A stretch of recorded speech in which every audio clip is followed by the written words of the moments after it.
6 films आम्ही एकत्र केल्यात.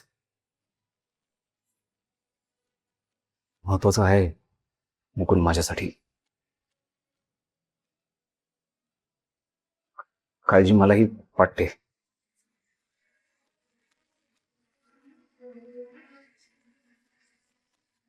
सेटवर माझा एक शब्द झेलण्यासाठी जीवाचं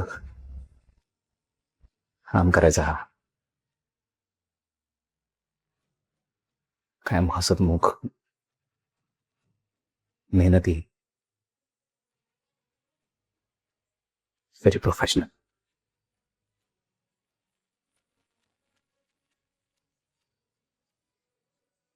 त्याच्या बाबतीत हे असं घडावं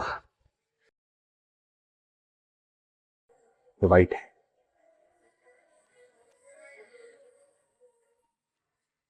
त्यापेक्षा वाईट काय सांगू आई.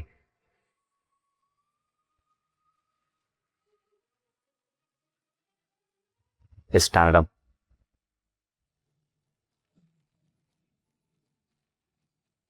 Superstar RK.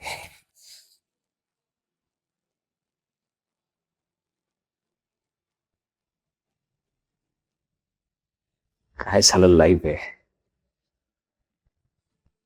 आपल्या इतक्या जवळच्या महत्वाच्या माणसाला भेटताना सुद्धा विचार करावा लागतो. अनेक गोष्टी आड येतात. साधू मनमोकळेपणाने भेटताही येत नाही. त्यात हे आहेतच विलन ठरवायला.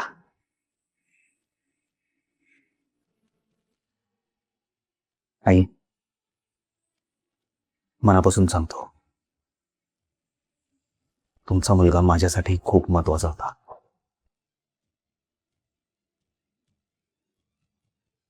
तो नसता तर कदाचित माझी बंद झालेली फिल्म पुन्हा कधीही सुरू झाली नसती.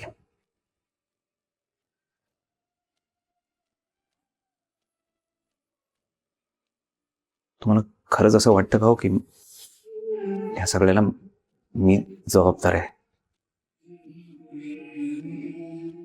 का करेन मी असं, मला सांगा ना.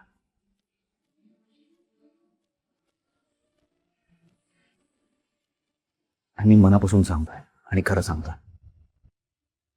विश्वास ठेवाल प्लीज. मी आतमध्ये शूट करत होतो. बाहेर हे सगळं घडलं तेव्हा हे कसं घडलं, कोणामुळे घडलं, हे खरंच माहिती नाहीये आम्हाला.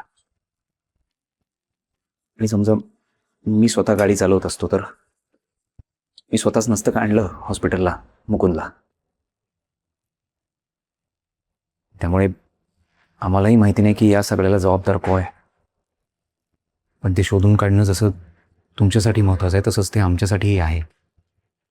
विश्वास ठेवा माझ्यावर. महत्वाचा आहे माझ्यासाठी. एक विनंती करू, एकदा बघितलं मुकुंदला तर चालेल तुम्हाला?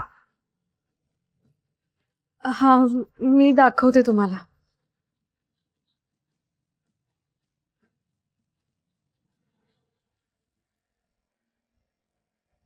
एक मिनिट. ऐका ऐका ऐका ऐका ऐका ऐका,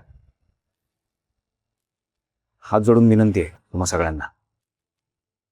हे हॉस्पिटल आहे आणि याचं भान आपण सगळ्यांनीच ठेवूया जरा. इथे आलेला प्रत्येक माणूस दुःखात आहे आणि आपण नकळतपणे का होईना त्यांच्या दुःखाचा बाजार नाही ना मांडत आहोत, याची काळजी घ्या जरा प्लीज. आवाज थोडा. थँक्यू. चल.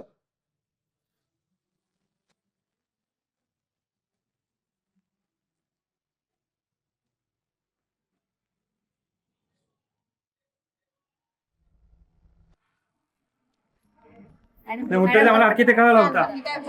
उत्तर द्यावंच लागेल. उत्तर द्या. सांगा.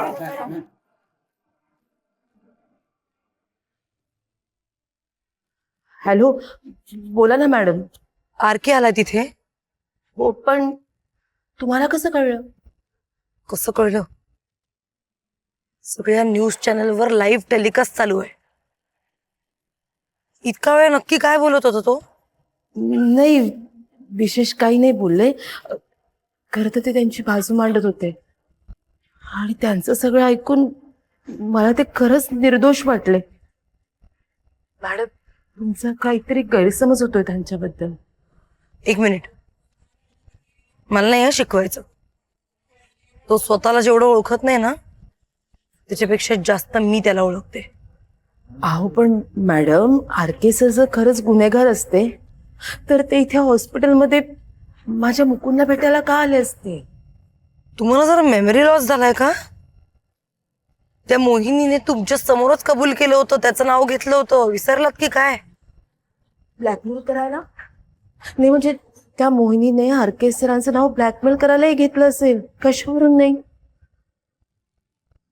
हे बघा मॅडम, मला खरंच असं वाटतंय की आरके सर निर्दोष आहे.